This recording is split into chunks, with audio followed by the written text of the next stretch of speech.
السلام علیکم ناظرین، بال جبریل سے علامہ صاحب کی نظم پیر و مرید پیش کر رہا ہوں، اور آج کی قسط نمبر 3 ہم دیکھتے ہیں کہ علامہ صاحب کہتے ہیں کہ مکتب کا جوان گرم ہوں، ساحر افرنگ کا سید زبوں.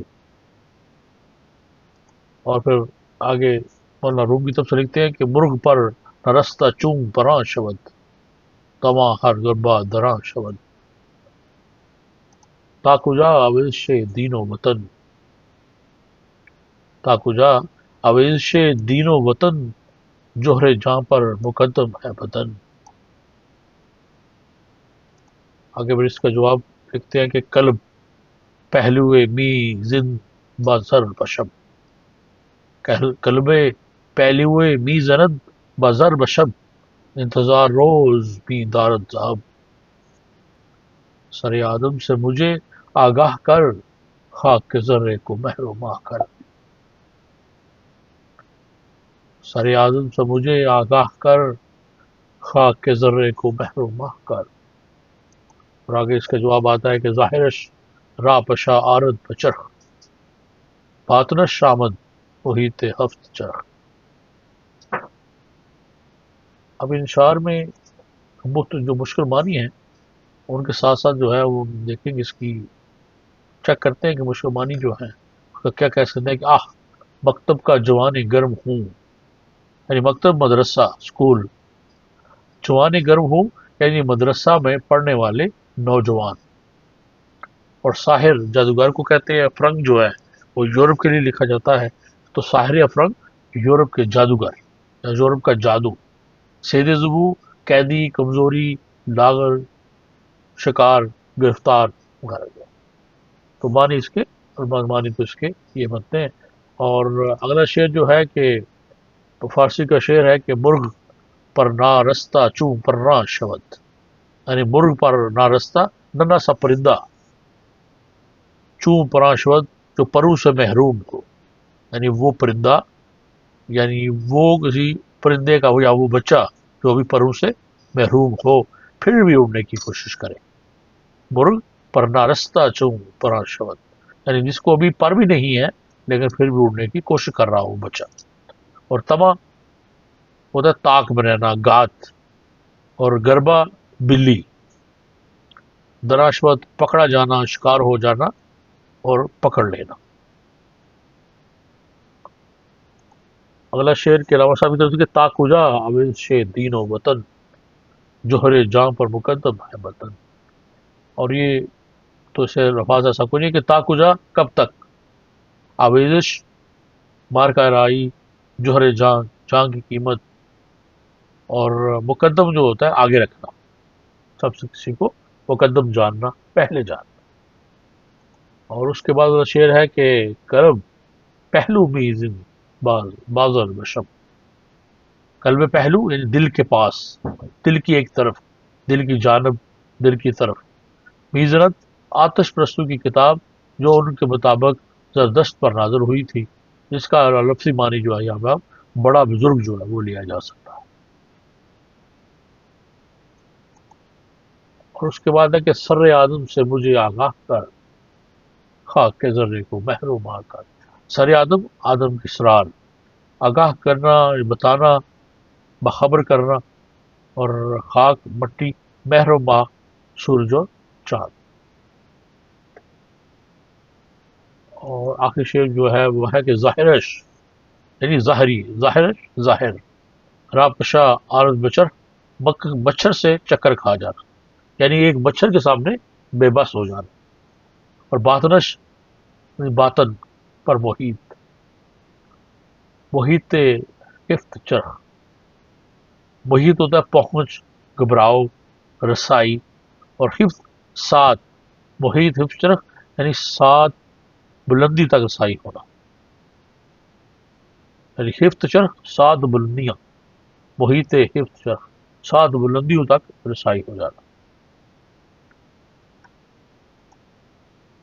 اور دیکھیے کہ بہت سا تشریح اس کی کوشش کرتے ہیں کہ مکتب کا جوان گرم ہوں، سحر افرنگ کا صد ہوں، یعنی بدلنے کا افسوس کہ ہمارے درسگاہوں کے گرم خون، جو ہماری درسگاہوں کے نوجوانان ہیں، وہ مغربی خوبصورتی پر فریفتہ ہے،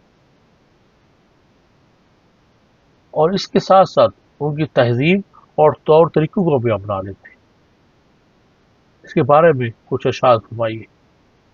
مولانا روم سے علامہ صاحب جو ہے یہ سوال کرتے ہیں، کہا مکتب کا جوانی گرم ہوں، ساحر افرنگ کا سید ہوں۔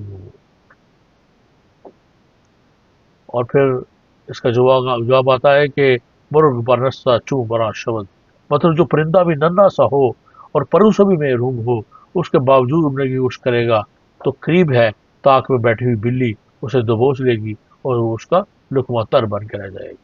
یعنی تمام ہر گربہ، یعنی ہر جو بلی ہے، جو دھاک میں بکی بلی جو دھاک میں بیٹھی ہوئی ہے، وہ اس کو دبوچ لے گی اور اس کا یہ شکار بن جائے گی۔ پھر اگر علامہ صاحب کہتے ہیں کہ تا کجا آبدش دین و وطن، جوہر جہاں پر مقدم ہے بدن۔ یہ تو فرمائیے کہ مذہب اور وطن کے حوالے سے مارکا رائی کب تک جاری رکھے گی؟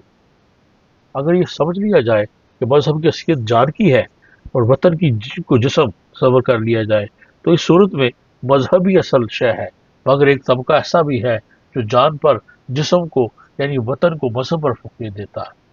یہ مسئلہ کافی حد تک حل طلب ہے۔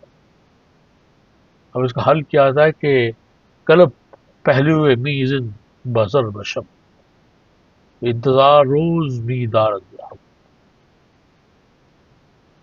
مطلب اس کا کہ نقلی سونا اصلی سونے سے رات کو برابر کرتا ہے، اور اصل سونا دن لگے کا انتظار کرتا ہے۔